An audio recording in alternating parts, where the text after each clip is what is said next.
Bismillahirrahmanirrahim. Assalamualaikum warahmatullahi wabarakatuh. Selamat pagi Bapak Ibu semua. Jumpa lagi dengan saya Zahro Adani Fauzi dari kelas A24. Pada kesempatan kali ini saya minta izin untuk menyampaikan jawaban materi UAS Micro Teaching.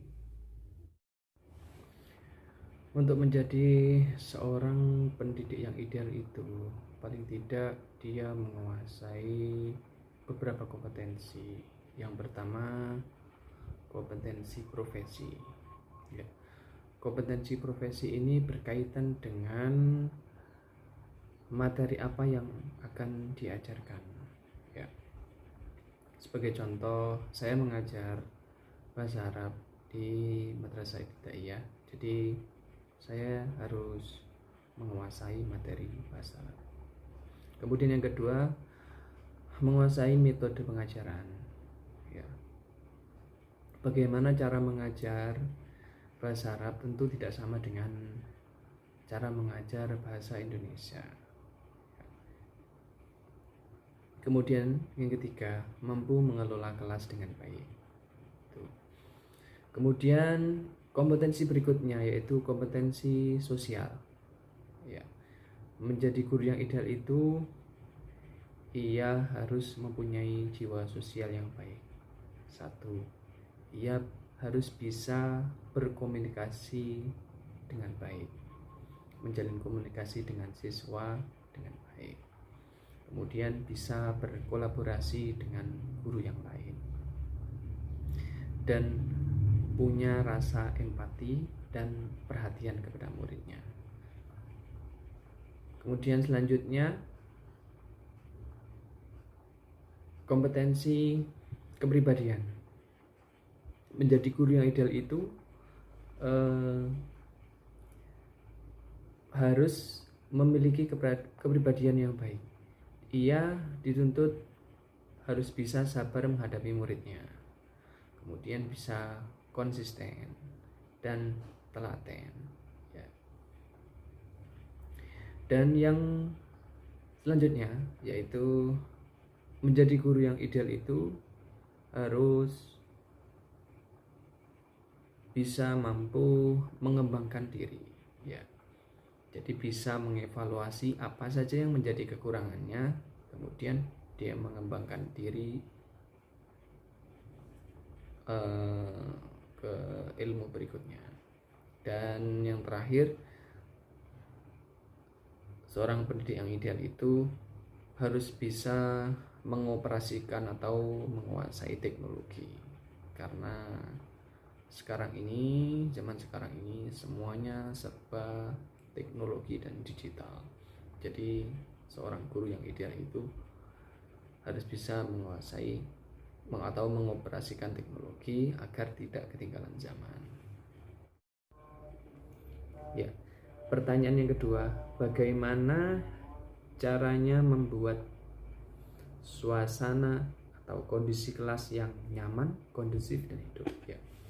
Di sini seorang pendidik harus bisa kreatif. Apa yang dimaksud kreatif di sini? Yang dimaksud dengan kreatif di sini, ia tidak melulu atau monoton dengan satu metode saja, tidak hanya ceramah saja, tapi bisa mengkombinasikan dengan metode yang lain. Bisa kombinasi dengan tanya jawab, bisa dengan menggunakan teknologi, bisa menggunakan video interaktif dan sebagainya. Kemudian sesekali guru itu perlu melakukan ice breaking di kelas. Apa manfaatnya? Ice breaking di sini untuk memecah ketegangan yang terjadi di dalam kelas. Ya. Pertanyaan yang ketiga, bagaimana mengatasi siswa yang tidak patuh dan malas? Ya.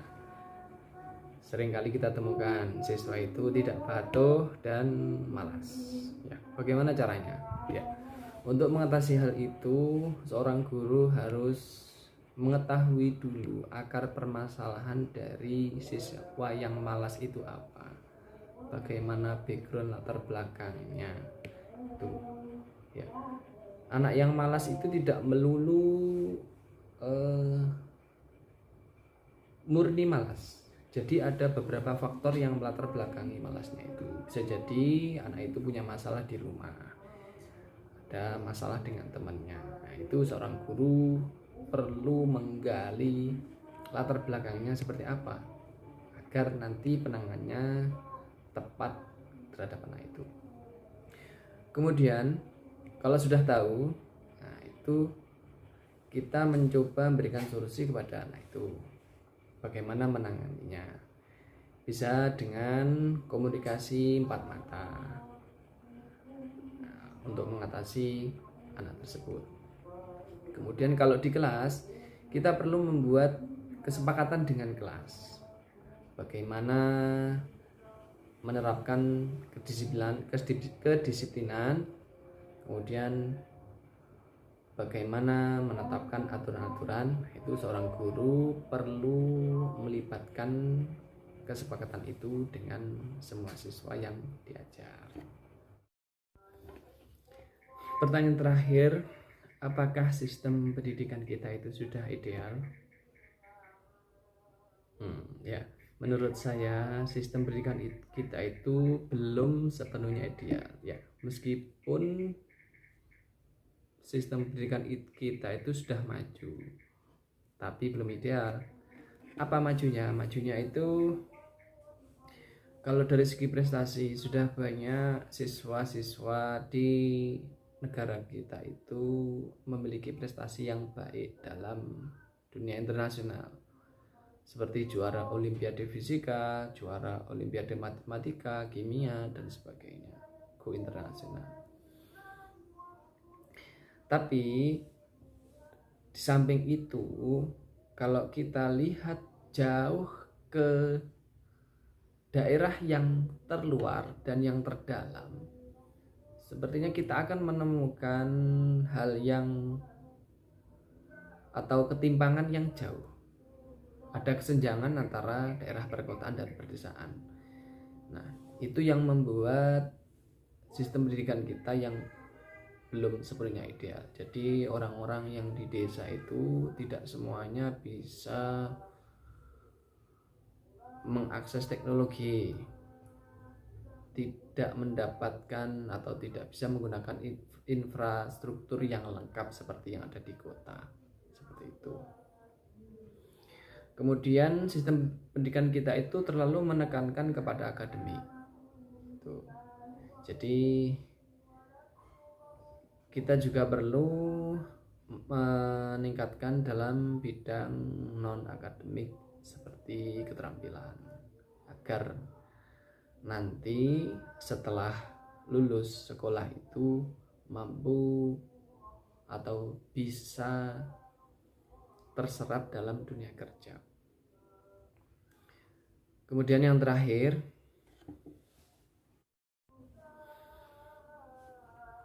gurunya itu juga perlu sejahtera. Nah, ini permasalahan yang ada itu seperti itu. Banyak sekali guru-guru yang masih belum sejahtera. Ini jadi permasalahan dalam sistem pendidikan kita, ya.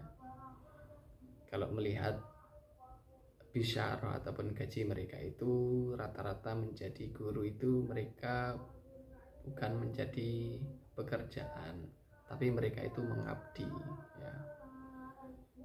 Kalau melihat gajinya itu sangat kecil sekali.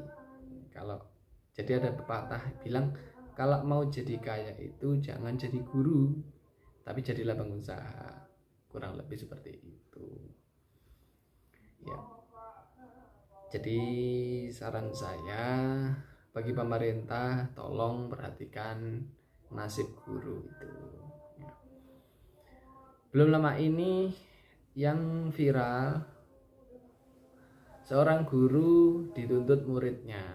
Nah, itu dalam hal mendisiplinkan muridnya, orang tua tidak terima, akhirnya guru itu dipolisikan. Nah, itu jadi permasalahan sekarang itu guru seperti dibatasi geraknya.